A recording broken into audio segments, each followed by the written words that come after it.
Shalom a todos, bienvenidos a un nuevo estudio de la comunidad BAO. Eh, Hoy día, también quiero nuevamente agradecer al Eterno porque ya estoy mucho mejor de salud. Estuve con el COVID, pero bueno, ya fueron algunas semanas que estuvieron difíciles algunos días, pero gracias al Eterno ya estoy mucho mejor. Y bueno, les traigo el comentario de la parashá de esta semana. La parashá de esta semana es Pinhas. Hemos ya hecho parte de las lecturas, ¿cierto? Este día. Hemos visto también seguramente algunos estudios, ¿cierto? Durante la semana sobre esta porción. Y bueno, esperar que también esta porción sea para bendición. Así que el título de esta porción o de esta parashá que les voy a dar, este estudio, se llama Un líder para el desierto. El líder del desierto, que fue, ¿cierto? Moshe. Vamos a ver en este comentario, bueno, un breve resumen de la parashá, y también vamos a ver un líder que estuvo entre dos momentos, entre dos momentos, ¿cierto? Que tuvo Israel, desde su salida de Egipto, su paso por el desierto y su incorporación a la tierra de Israel. Vamos a ver un poco también por qué se necesitaba un Moshe para el desierto y por qué Moshe no entró en el desierto. Más allá de las razones que puedan ver de el pecado de Moshe, o cuál fue el pecado de Moshe, el hecho de por qué Moshe tuvo que estar en ese proceso con Israel y por qué Moshe no podía o no iba a estar en el proceso siguiente con Israel. Y de qué manera eso también se aplica a nuestra vida. De qué manera también nosotros tenemos diferentes líderes o diferentes momentos en nuestra vida donde pasamos ciertas etapas y también hay ciertos periodos de transición. Esos periodos de transición es parte de ese líder, ¿cierto? Que se necesita para el desierto. Así que vamos a ver eso en este comentario. Vamos a avanzar. Un resumen de esta porción. Pinhas es el nombre hebreo, ¿cierto? Traducido en nuestras Biblias como Finés. Eh, no se parece mucho, ¿no? Entre Pinhas y Finés hubo algunos problemas allí, ¿cierto? En la latinización, probablemente. Pero bueno, Pinhas, ¿cierto? Significaría algo así como Pinhas, la P sería como de la boca, y N, ¿cierto? En Has sería como una variante de Nahash, dicen algunos que sería una serpiente. Entonces algunos lo traducen como boca de serpiente. También, ¿cierto? Es el nombre de la 41ª lectura de la Torá, donde dice Pinhas, hijo de Eleazar, hijo del sacerdote Aarón, ha aplacado mi ira. En Números 25:11. En esta porción de la Torá, el Señor hace un pacto de paz con Pinhas Finés y sus descendencias, y ordena también un segundo censo, lo cual también alcanzamos a leer un poco hoy. Resuelve cuestiones sobre la herencia, nombra a Yehoshua o a Josué como sucesor de Moisés, y también enumera los sacrificios para los tiempos señalados o las Moadim, que son los tiempos o las estaciones, ¿cierto? Propicias. Así que, ese resumen está tomado de Primero Fruto de Sion. Así que eso es lo que nos trae la parashá de esta semana, a grandes rasgos. Ahora un resumen un poquito más detallado. Veamos, ¿cierto? Al iniciar esta porción, el celo de Pinhas, ¿cierto? Pinhas que hace un acto justiciero en medio de los hijos de Israel, ¿cierto? Atravesando con su lanza, ¿cierto? A un israelita que se había ido en pos de una madianita, eh, moabita. Entonces, eh, perdona ahí si me equivoqué en el nombre, pero él, ¿cierto? Hace un acto para eh, ajusticiar, ¿cierto? En medio de Israel una plaga, una ira que se estaba extendiendo de parte del Eterno hacia el campamento, y a través de este acto, ¿cierto? Logra aplacar esa ira. Por lo tanto, se establece un pacto de paz con él y su familia por haber hecho este acto que, bueno, hoy día nos parecería, ¿cierto? Un acto bastante fuerte, cruento, pero la escritura, ¿cierto? Está puesta para nosotros también para enseñarnos el carácter, ¿cierto?, del Eterno en cuanto a nuestras acciones y también las consecuencias que hay en la medida que nosotros nos encontramos más cerca de Él. Les recuerdo un principio que nos enseña el judaísmo sobre la Torá, que realmente por qué hubo enfermedades, por ejemplo, como la lepra, o hubo ciertos eh, actos, ¿cierto?, de justicia contra Israel, incluso muy duros, muchas veces como plagas y otras cosas, en esa época, fue porque realmente la presencia del Eterno estaba más fuerte, posando sobre ellos, en medio del pueblo. Su divina morada estaba en medio de ellos.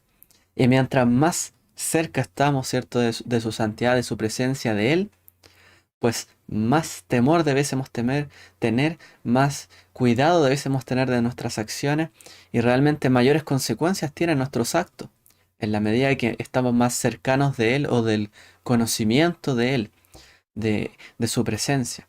Por lo tanto, la Torá nos habla también de estos principios de responsabilidad, en la medida que Dios era el vecino, en efecto, del pueblo de Israel, debíamos comportarnos, ¿cierto?, de una manera adecuada, aún dentro de las tiendas de cada uno. Entonces, hay una gran enseñanza ahí también en cuanto a mayor cercanía, ¿cierto?, hay con el Eterno y que el pueblo de Israel tuvo en el desierto. Mayores también consecuencias hay de actos, ¿cierto?, que se desvían de su voluntad. Así que vemos allí el celo de Pinjas que tuvo él, ¿cierto? Que por cierto el celo se deriva de la quiná, que sería también la envidia. Es una especie de deseo, ¿cierto? De anhelar algo, ¿cierto? Para obtener algún beneficio. En este caso, el anhelo de Pinjas, y que es un celo, ¿cierto? Era finalmente celar el celo del Eterno. O sea, que Dios realmente se sentía ofendido por este acto y había que hacer un acto, ¿cierto? Ajusticiador, podríamos decirlo así. Entonces él siente ese celo de realmente aplacar la ira de que no estuvo bien este acto y a través de aquello, ¿cierto? Cela eh, el mismo celo del Eterno, que viene de ese deseo, ¿cierto? Por lograr o conseguir algo. Entonces hay una especie de celo que tiene que ver con, eh, podríamos llamarlo algo positivo, porque también hay otra parte negativa, ¿cierto? Que es desear o poseer algo en demasía. Finalmente ni siquiera permitir, ¿cierto?, los derechos, ¿cierto?, de la otra persona. O dudar siempre, al final, que lleva a otras malas atributos. Pero bueno, este celo fue un celo divino, fue como un celo de Elías, que más adelante también se menciona, ¿cierto? Pinhas se compara en ese sentido con Elías, Eliyahu. Bueno, avanzando, un censo se hace para esta nueva generación. Recordemos que el libro de Números concluye, ¿cierto? También en parte con la Torá. Luego el libro de Deuteronomio o de Parim hace un recuento. Entonces aquí se hace también un censo antes de entrar a la tierra. Se da el caso de las hijas de Zelofejad, ¿cierto? Que ellas realmente apelaron, ¿cierto? Para obtener una herencia dentro de la tierra de Israel, ya que su padre no había tenido hijos varones. Por lo tanto, ellas dicen, bueno, no va a ser cosa que él se quede sin herencia, él no participó de la rebelión de Korah o de Coré, entonces él no hay ningún motivo como para restarle a él de la herencia en la tierra. Por lo tanto, logran, ¿cierto?, que se cambie de alguna manera eh, la manera de proceder de aquella época, ¿cierto? Y se dicta este mandamiento de que realmente la propiedad puede quedar a un pariente cercano, ¿cierto? O si no son hijos, hijas, o si no, otro pariente cercano. Así que ahí también vemos otro de los hechos que ocurren en el desierto. Hay un cambio de planes, ¿cierto? Hay una manera en que el pueblo requiere algo y el liderazgo, ¿cierto?, cede o tiene que darle, ¿cierto?, también y suplir sus necesidades. Eh, Luego, ¿cierto? Vemos como la preocupación de Moshe, de eso vamos a hablar hoy también, sobre su sucesor. Y él nombra, ¿cierto?, a Yehoshua en una de las tres ocasiones que la Torá menciona al sucesor de Moshe como Yehoshua. Luego se nos relata sobre las ofrendas diarias que deben presentar, ¿cierto? Korban Tamid, la ofrenda continua, en la mañana, en la tarde. Luego se nos habla de las ofrendas de Shabbat, la doble porción, ¿cierto? De, de- del holocausto, ¿cierto? De la harina también que se presentaba, la ofrenda vegetal. Luego se nos habla de las ofrendas mensuales, es decir, de Rosh Hodesh, del nuevo mes. Las ofrendas de Pesach, de Shavuot, ¿cierto? Junto con las primicias. Las ofrendas también relativas a la fiesta de la trompeta, al de la expiación y también del festival de las cabañas o Sukkot. Así que de esa manera concluye esta porción y trae, podríamos decir, varios temas, ya cerrando también en parte este libro, haciendo una especie de recapitulación, cierto descenso, lo que pasó con Pinjas, también en cuanto a las herencias, como una preparación a lo que vendría. Y también para dejarle claro a los hijos de Israel cuáles eran las ofrendas que tenían ellos que estar presentando continuamente. Entonces, vamos a ver los límites de Moshe. ¿Cuáles son estos límites? ¿Qué es lo que realmente Moshe estaba haciendo en el desierto? ¿Qué clase de liderazgo fue o tuvo él realmente en la Torá? Así que leamos primeramente estos versos de números 27, del 12 al 23, para colocarnos en contexto. Dice ahí para que todos veamos. Entonces el Señor dijo a Moisés: Sube a este monte Abarim y mira la tierra que yo he dado a los hijos de Israel. Y cuando la hayas visto, tú también te reunirás a tu pueblo como se reunió tu hermano Aarón.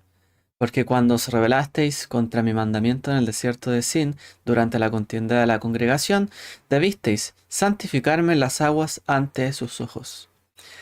Esas son las aguas de Meribá, de Cades en el desierto de Sin. Entonces Moisés habló al Señor diciendo: Ponga el Señor, Dios de los espíritus de toda carne, un hombre sobre la congregación que salga y entre delante de ellos y que los haga subir y entrar, a fin de que la congregación del Señor no sea como ovejas que no tienen pastor. Y el Señor dijo a Moisés: Toma a Josué, hijo de Nun, hombre en quien está el espíritu, y pon tu mano sobre él. Y haz que se ponga delante del sacerdote Eleazar, delante de toda la congregación, e impártele la autoridad a la vista de ellos. Y pondrás sobre él parte de tu dignidad a fin de que le obedezca toda la congregación de los hijos de Israel. Él se presentará delante del sacerdote Eleazar, quien inquirirá por él por medio del juicio del Urim delante del Señor. A su palabra saldrán y a su palabra entrarán, él y todos los hijos de Israel con él, es decir, toda la congregación. Y Moisés hizo tal como el Señor le ordenó. Tomó a Josué y lo puso delante del sacerdote Eleazar, y delante de toda la congregación puso sus manos sobre él, le impartió autoridad tal como el Señor había hablado por medio de Moisés. Entonces vemos, ¿cierto? Y yo he colocado ese título, Los límites de Moshe.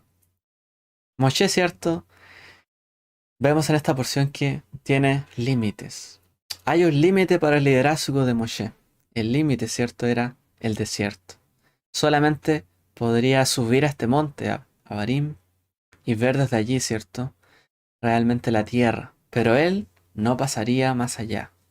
Y sus límites van también en nombrar a un sucesor. Pero no va a entrar, ¿cierto? Él a la tierra prometida. Así que vamos a ver por qué. ¿Por qué pasó esto? ¿Cuál es el tema aquí con el límite que tiene Moshe en cuanto a este tema? Entonces, en medio, ¿cierto?, de esta porción de Pinhas, Moshe se ve enfrascado en límites, tanto en espacio como en tiempo. ¿Por qué?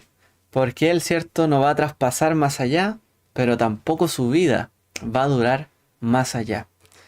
Se anuncia, ¿cierto?, que finalmente él no va a entrar, pero tampoco sus huesos van a entrar ni van a seguir rondando allí por el desierto, sino que él iba a perecer.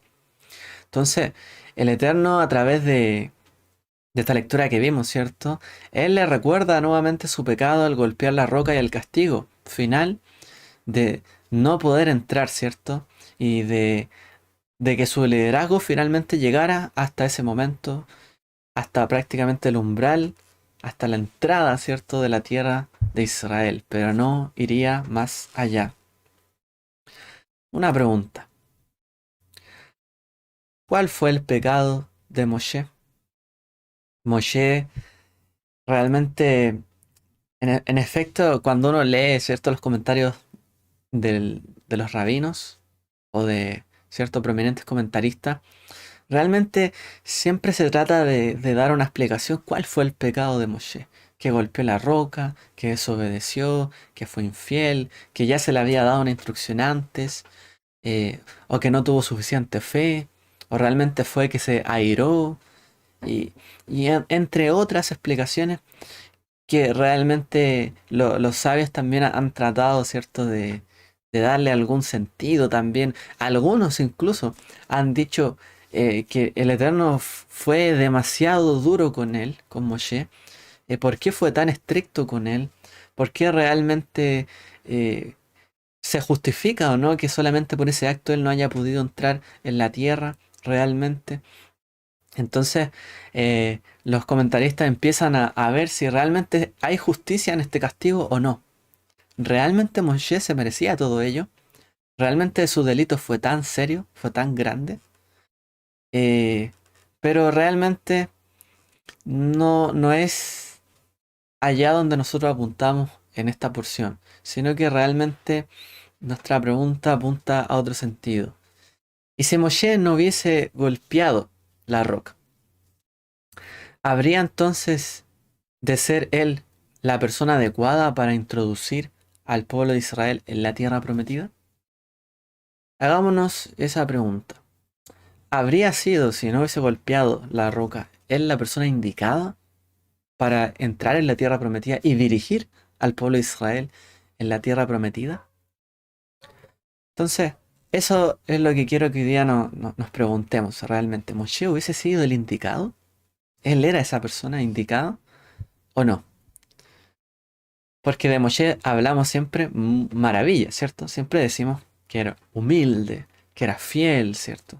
Que él tenía mucha emuná, que él intercedía por el pueblo, que fue un gran pastor. Moshe Rabenu, nuestro maestro. Roenu, nuestro pastor. Pero realmente dentro de todo lo bueno, eso que es todo lo bueno, puede traspasar a la tierra prometida, ese carácter que él tenía, puede dirigir a la nación al entrar en la tierra con el carácter que él tenía. Y hagámonos otra pregunta. ¿Moshe era un líder para vagar por un desierto? ¿Es acaso ese el límite de Moshe? ¿Es un líder que sirve en el fondo a un pueblo, a personas, ¿cierto?, que lidera para llevarlas a través de el vagabundeo por el desierto? ¿Ese era su liderazgo realmente? Bueno, hasta este momento, ¿cierto? Moshe había guiado a Israel durante eh, su, su, su vagar, ¿cierto?, por el desierto. Entonces, realmente parece, ¿cierto?, algo extraño.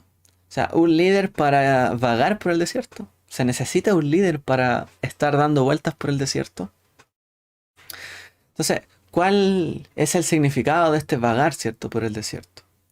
Entonces, vamos a ver una visión que es interesante también, que nos presenta un autor que se llama Arnold van Gennep y Victor Turner, que es interesante cómo ellos sitúan el carácter de los ritos culturales que muchas veces se dan en los pueblos, ¿ya? Que son los ritos de transición, entre pasar, ¿cierto?, de una etapa a otra y a otra. Y aquí hay tres periodos que por lo menos se identifican también en esta historia, realmente. Y son tres pasos, ¿cierto?, que están asociados, por ejemplo, al nacimiento, luego al matrimonio, luego la muerte, o en general cuando uno encuentra quizás un trabajo, o quizás cuando empieza a buscar en la adolescencia quizás su identidad. Hay diferentes etapas que vivimos como personas y realmente hay un momento donde nosotros estamos vagando, por así decirlo.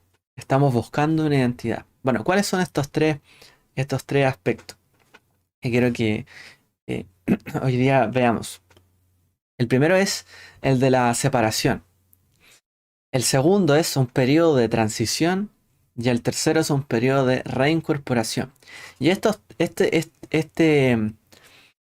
tres etapas se suelen ver en general en todas las culturas y siempre hay algún tipo de rito o de acción humana, ¿cierto? O organización social que nos hace pasar de alguna manera, ¿cierto? Por estas etapas. Entonces, en la primera etapa, que obviamente eso tiene que ver, ¿cierto? Con Israel también. En esta primera fase, ¿cierto? Una persona se retira o se aparta de una identidad anterior y comienza a prepararse para una identidad nueva. Todos nacemos, ¿cierto? Todos realmente empezamos a crecer, aprendemos un poco del mundo, pero hay un momento donde nos vamos para adentro, por así decir.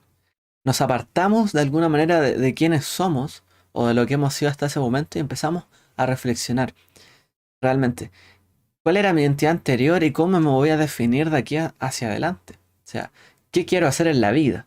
¿Hacia dónde voy yo apuntando? Luego de eso viene una segunda fase donde la persona se encuentra en un estado de transición o un estado intermedio, que también puede denominarse un estado liminal. Así se llama, liminal, que significa que no está ni aquí ni allá.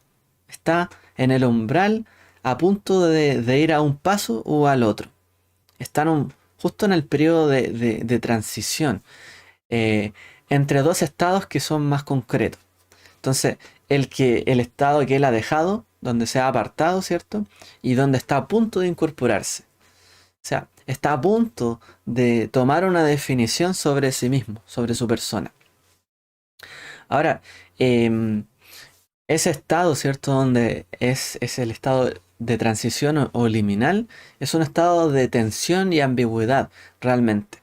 Y ese estado necesita necesariamente de algún guía y de algún experto, de alguien que esté vigilando o esté supervisando, para que la conclusión, ¿cierto? En ese estado eh, liminal que se llama, en ese estado de transición, lleve al lugar correcto. Entonces, siempre se da en las culturas, en general se da en Israel y en el caso de Moshe, y en general, que hay un periodo donde hay siempre algún líder, alguien que nos llama a nosotros la atención y define nuestra identidad. Es un experto, alguien que habla, alguien que muestra, que demuestra acciones y que es un ejemplo para que nosotros sigamos. Y nosotros lo consideramos un experto en cuanto a supervisarnos, ¿cierto? A guiar nuestro pensamiento y nuestra acción. Entonces, luego en la tercera fase, que es la reincorporación, la persona se reincorpora, ¿cierto? A la sociedad, a la vida, a su familia quizás, con una nueva identidad ya mucho más definida. Y generalmente esa etapa de reincorporación se da con regocijo y celebración. Eh, Esto es como similar también cuando quizás hay alguien que se aparta, ¿cierto? Por mucho tiempo y regresa, ¿no? Regresa a incorporarse y ha cambiado. A lo mejor usted tiene un hijo quizás, o que ha salido a estudiar, ha ido a otro lado, se define, ¿cierto? Se incorpora, adquiere conocimiento, hay alguien que está supervisándolo y vuelve. Es un momento de regocijo y celebración por esa persona. Entonces, eh, realmente estas etapas que vemos aquí podrían aplicarse no solamente a personas, sino que a comunidades completas. Y esto es lo interesante porque es lo que vemos en la historia del desierto. Estas mismas tres etapas se pueden identificar en comunidades completas. Entonces, ese es el momento de transición cuando todo un grupo, una comunidad, experimenta esa liminalidad, que es ese periodo, ¿cierto? En que no está ni aquí ni allá, de forma conjunta. ¿Y qué es lo que pasa? Que ellos aprenden de todos juntos, la solidaridad, la igualdad, el hecho de querer todos tener ciertos eh, derechos. Por ejemplo, el caso de Zelofejad, las hijas de Zelofejad, de que todos reciban, ¿cierto?, su parte, su porción. Están preocupados de que al entrar, ¿cierto?, más adelante, haya actos de justicia, haya solidaridad, haya sentimientos de que los aúnen, ¿cierto?, a ellos y los junte en un mismo sentir. Entonces, esta fase, ¿cierto? Vamos a ver ahí un poco una imagen, ¿cierto?, de cómo marchaba el pueblo de Israel por el desierto, en este estado liminal. Bueno, estos 40 años de vagabundeo, de vagar por el desierto, podemos identificarlo como ese estado liminal del pueblo de Israel. Ese momento, ¿cierto?, donde el pueblo de Israel había dejado de ser un grupo de esclavos oprimidos en una nación, ¿cierto? En un imperio prácticamente que era Egipto, para ser ellos y llegar a convertirse en una nación, en una comunidad primero, en el desierto, para luego convertirse en una nación independiente, soberana, en la tierra de Israel o de Canaán. Entonces, los israelitas habían dejado el periodo anterior, que era cierto ese estadio, esa estadía en Egipto. Entonces, ¿qué es lo que pasa en esos momentos? Para que nosotros entendamos como el proceso. Bueno, en la etapa de separación, cuando ellos dejan su vida anterior en Egipto, cuando se separan, están ellos ausentes, por ejemplo, de muchas cosas. Por ejemplo, ellos se alejan de una estructura social, de cómo se organizaba Egipto. Ellos se alejan de la política compleja, de cómo administrar una nación. No hay un faraón que los gobierne, ¿cierto? Porque estaba Moshe, si bien al frente, no era el faraón, no era el líder totalitario. No habían capataces que los vigilaran a ellos. No había gente rica, no había gente más pobre, sino que todos estaban ahí en el desierto.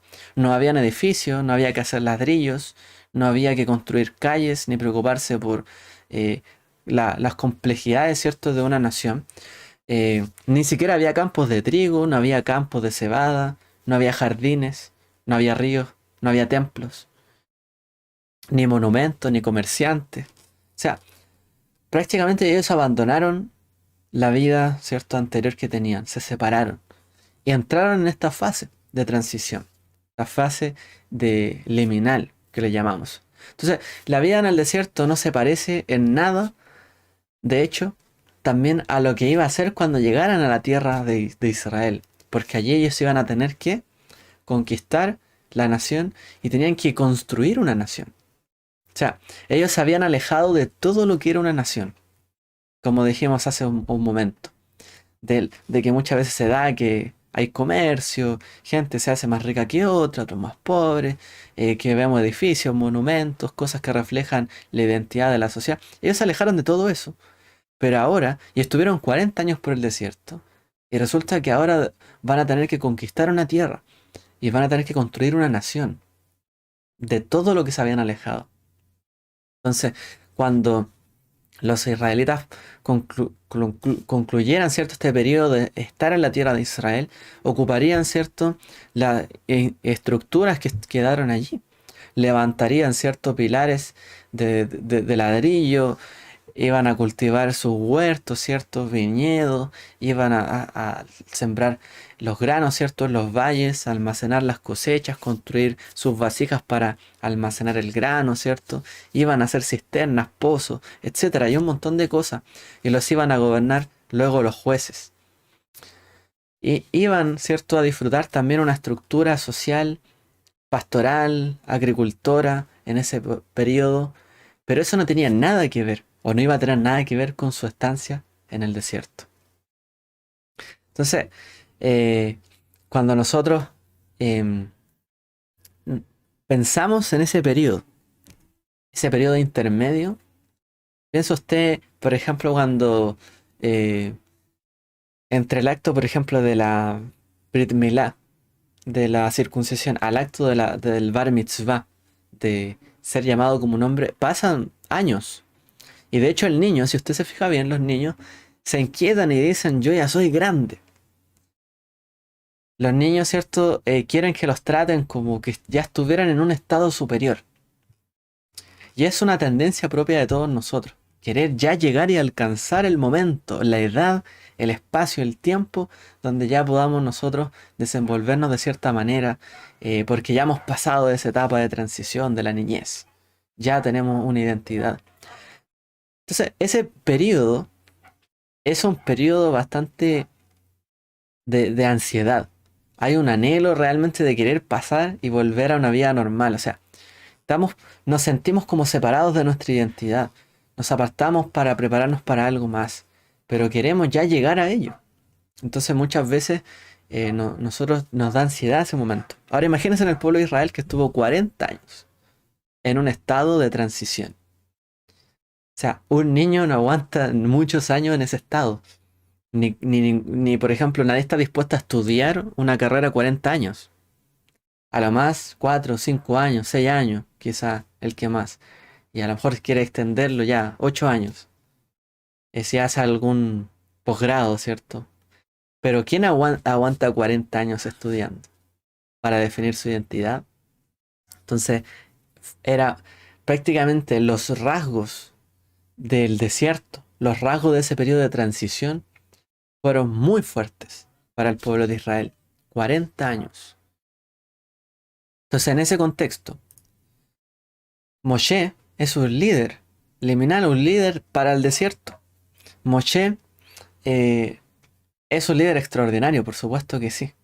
Pero imagínense el líder, el experto que tiene que estar supervisando al, al pueblo que está pasando todo su periodo de cambio, de definición como persona o definición como nación. O sea, y todos esos altibajos emocionales, tenemos hambre, tenemos sed, tenemos acá, tenemos allá. Realmente, imagínense un líder que tenga que aguantar 40 años a toda una nación que se queja por esto y por esto otro, que necesita esto, que quiere esto otro, y atender prácticamente todas sus necesidades. Cuando uno tiene a los hijos, ¿cierto? Hay que atender sus necesidades, pero no es para toda la vida. Y quizás ya son la mitad, 20 años, quizás un poco más en algunos casos. Pero 40 años atendiendo toda una nación que tiene altibajo emocional, que quiere esto, que esto otro, es difícil. El desierto se ¿cierto? Se infundió con el pueblo de Israel muy fuertemente, pero también en el carácter de Moshe. Moshe fue un líder, liminal, un líder del intermedio, realmente. Él obviamente sabía que no podría, ¿cierto? Israel lograr, ¿cierto? Entrar en la tierra prometida hasta que no haya pasado por ese cambio de mentalidad, ese cambio social, religioso también que tenía que tener el pueblo, ese cambio que era necesario para que Israel se convirtiera en una nación. Y obviamente Dios sabía, el Eterno sabía que Moshe era el líder para el desierto. Y Moshe, uno debiese preguntarse, bueno, entonces, ¿por qué no entró? ¿Fue solo un castigo? ¿O realmente Moshe era el líder para el desierto, pero no era el líder para la tierra prometida? Moshe, cierto, se preocupó de todas sus necesidades del pueblo hasta que definiera su identidad, todo lo que ellos deseaban. Entonces, Moshe suplica entrar a la tierra, pero el Eterno le dice, no, basta, no vas a entrar. El mismo Moshe que suplicó muchas veces a favor del pueblo de Israel y que el Eterno le contestó, cuando pidió por sí mismo le dijo, basta, no vas a entrar. Es decir, ya está definido, tú no vas a entrar con el pueblo. Entonces, Moshe siempre fue este líder, de hecho. Moshe pasó de ser un bebé que iba por una canasta en el medio del río a ser un hebreo criado, ¿cierto?, en la casa del faraón y luego ser un fugitivo en la tierra de Madián. Moshe siempre estuvo en un estado donde estuvo de paso por un momento, no se estableció. La Torá no nos dice, de hecho, que Moshe fuera, que se afianzó en la casa del faraón, que fue grande, que fue un gran príncipe. O no nos dice que hizo muchísimo en Madián. Realmente siempre estuvo con un periodo intermedio.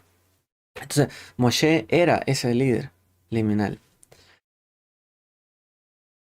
Y un líder como Moshe tiene problemas, por ejemplo. Los líderes en tiempos de guerras difícilmente son líderes en tiempos de paz.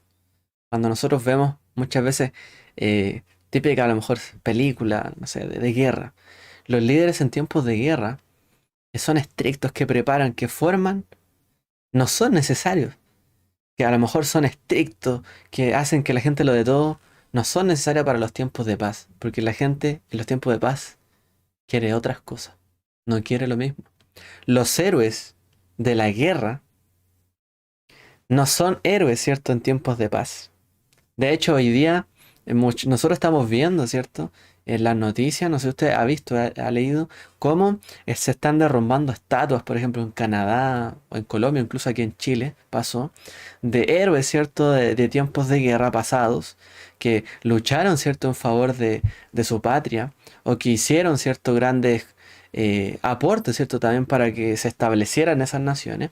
Hoy día son figuras que son criticadas, ¿cierto? Porque en los tiempos de paz no necesitamos esos héroes de guerra. La gente tiene otros intereses y nos va a valorar el esfuerzo que hicieron otros, ¿cierto? Aun cuando obviamente hay un sentido ético, moral, que a lo mejor se critica, pero no van a entender el aporte que tuvieron en tiempos de guerra o en otros tiempos. Porque en los tiempos de paz requieren otras cosas, otras demandas. Entonces, los líderes que se comportan, ¿cierto? Siempre en esas etapas como guerra, no son necesarios muchas veces para los tiempos de paz. Y no van a suplir todas las necesidades. Si usted tiene un instructor como si fuera al ejército y fuera súper estricto, pero después hubiese paz y usted está en su casa, no necesita que alguien venga todos los días a las 6 de la mañana a lo mejor a despertarlo para que tenga una disciplina. En tiempo de paz uno descansa, se establece. Moshe era este líder, por así decirlo, en esos tiempos del desierto, esa etapa liminal. Ahora, em, de hecho, una cosa más que agregar a esto, la vocación, lo que tenía que hacer Moshe justamente era supervisar este periodo, ese momento para que el pueblo se reincorporara a la tierra, finalmente. Pero hubiese sido muy confuso que el mismo líder que les dio todo y suplió todas sus necesidades en el desierto, que oraba y le salía agua de la roca, que oraba y caía maná del cielo, que le pedía a Dios, ¿cierto?, y lo suplía sus necesidades, hubiese sido el mismo líder en la tierra de Israel. Porque en la tierra de Israel iban a tener que plantar ellos mismos, iban a tener que construir ciudades, ellos iban a tener que sacar la carne y el pan de la tierra, cosecharlo, sembrarlo. Por lo tanto, no iban a poder y no debían requerir a un Moshe, a quien pedirle todas las cosas. Y eso pasa también en nuestra vida. Pasamos todos por un periodo así, donde alguien suple nuestra necesidad, pero hay otro momento donde ya tenemos que incorporarnos y no podemos seguir con un Moshe toda la vida. Y eso es lo que quiero que también hoy día nosotros reflexionemos. No podemos seguir toda la vida con un Moshe liderándonos. Necesitamos pasar a un siguiente momento. No toda la vida es un desierto. No siempre estamos allí. Hay un momento de incorporarnos. Entonces, aun cuando, cierto, Moshe fue un gran líder, claramente el Eterno tenía definido que él no fuera el siguiente líder. Y cuando Moshe, como leímos, cierto, al inicio, él em, oró, cierto, al Eterno. Le dice él al Eterno, dice, Vaidaber Moshe, el Hashem Lemor. Y el Eterno le habló a Moshe diciendo, dice, Ifkod Adonai Eloi Arujot Lejol Basar, Ish al Haedá, dice, que ponga o que sea contado, que saque a alguien, ¿cierto? El Eterno dice, Adonai Elohei Harujot, el Dios de los espíritus, de las almas, el Dios de los espíritus, Lejol Basar, de toda carne, Ish a la edad. Ifkod, ¿cierto? Que cuente o que saque un Ish, un hombre de entre la edad, la congregación. Y esto es interesante, esta frase, realmente. Bastante interesante. Pero ¿qué significa esto? ¿Por qué Moshe le estaba diciendo? Porque nunca aparece repetida esta frase. El Dios de los espíritus de toda carne. Ponga un hombre sobre la congregación. Ponga a alguien sobre la congregación. Haedá. La palabra edad, de hecho, que es la palabra congregación, en este caso, eh, por ejemplo, tiene un sentido mucho más establecido. Hay una palabra que en hebreo es kahal, que es la asamblea, que es como la iglesia, en griego, la iglesia, es kahal, una asamblea que está reunida. Pero cuando la escritura habla de edad, habla de una congregación, pero ya más establecida, ordenada. Y de hecho la palabra edad generalmente es utilizada en la Torá en el contexto del sacerdocio. Cuando el pueblo tiene un orden, por ejemplo, ritual. Cuando el pueblo entiende y es testigo. Porque la palabra edad también viene la palabra ser testigo. Entonces ya es testigo de algo que está ocurriendo. Ya ha visto el orden social, ya ha visto el orden ritual del tabernáculo. Entonces, le está diciendo en el fondo, tú coloca a alguien sobre este pueblo que ahora ya está ordenado, que ahora ya está como una congregación, pero coloca a alguien, Dios espíritu de toda carne. ¿Y qué significa eso? Entonces, hay muchos comentaristas que hablan, ¿cierto? Aquí se refiere con Dios de los espíritus de toda carne. Y una de esas explicaciones nos ayuda a entender lo siguiente. El nuevo líder obviamente tenía que ser como el Eterno. Él es Dios de los espíritus de toda carne. ¿A qué se refiere? El nuevo líder, como aquí dice, debía conocer los espíritus de toda carne. Dios es el Dios de los espíritus de toda carne y Él conoce toda carne y todo espíritu. Él es el hacedor de todo. Y Moshe le dice, coloca a un hombre delante de la congregación. Es decir, a una persona que entienda cómo eres tú, que conozca los corazones de las personas, que entienda, en otras palabras, que no hay dos personas iguales, que tengan los mismos gustos, las mismas ideas, que alguien entienda los corazones de las personas, que ya no sea solamente un líder que supla la necesidad de cada quien, como una masa de gente, como un pueblo en el desierto, sino que llegue a cumplir y a entender los corazones de cada uno de ellos, de cada carne, de cada espíritu. El nuevo líder no guiará una masa de personas, como lo hizo Moshe en ese estado, sino personas con sus particularidades y diferencias. Y fue Yehoshua, ¿cierto?, el asignado para guiar a cada quien por su camino.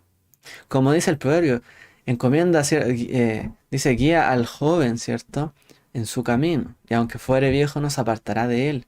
Pero dice por su camino, el camino de él mismo, ¿cierto? Entonces, hay un punto allí. Este nuevo líder tenía que lograr que cada uno se estableciera en la tierra prometida. Él debía guiar a cada quien por su camino para que cada uno accediera a su porción de la tierra prometida.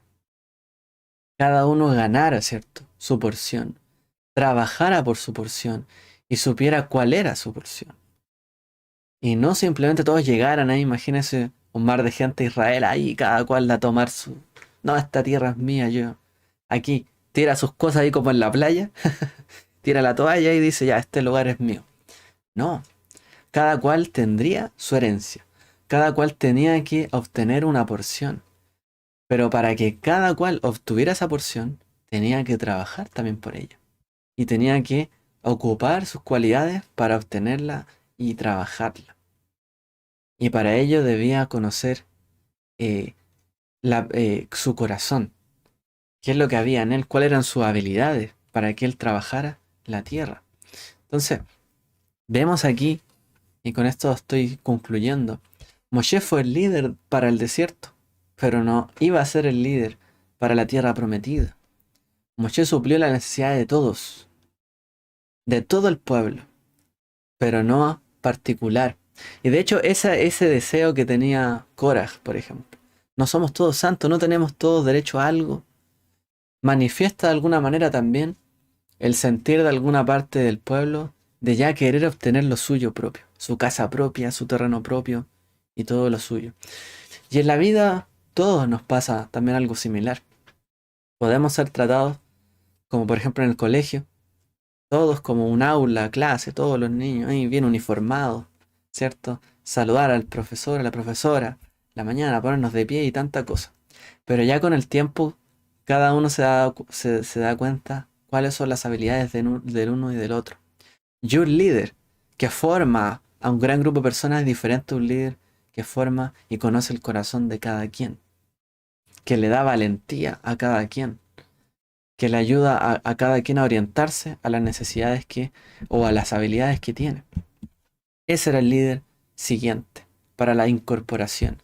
Y Moshe no podía ser, porque tenía otro carácter. Y de la misma manera, nosotros, como vimos también hace una semana, dice que el que descendió es también el mismo, el que descendió es también el mismo que ascendió mucho más arriba de todos los cielos para poder llenarlo todo, es decir, el Mesías. El mismo, ¿cierto? Que ascendió, el mismo que vino acá, él ascendió. El mismo que estuvo con nosotros, que nos formó. El mismo, ¿cierto?, que estuvo en medio de nosotros enseñándonos. Yeshua, ¿cierto? Su ministerio nos enseñó la voluntad del Padre a todos nosotros, a sus discípulos, que formó a Israel, que habló con esto, con los líderes, que hizo una gran revolución. Él también ascendió ahora. Yeshua, de la misma manera en que él dio su palabra, no era el que iba a ser necesario para la formación y el crecimiento personal de toda la congregación. Y por eso dice, y él dio a algunos ser apóstoles, es decir, ser enviados. Enviados, es decir, con un mensaje, con una misión. La misión del Mesías, llevar, ¿cierto?, a ser discípulos, llevar su palabra. A otros los dio como profetas, como los profetas, ¿cierto?, que llevaban y anunciaban la palabra de arrepentimiento, que llevaban, ¿cierto?, al pueblo también a arrepentirse, a volverse al Eterno, que anunciaban las noticias. Llamó a otros evangelistas, eh, que tiene que ver, ¿cierto?, con llevar la buena nueva, la buena noticia. Anunciadores, proclamadores de la justicia y de la verdad.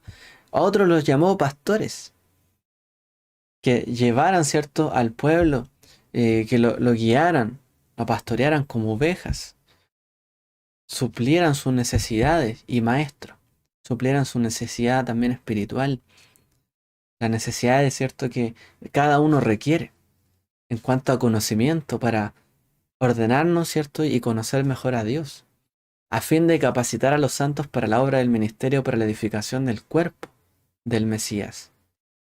Era necesario también que Yeshua ascendiera.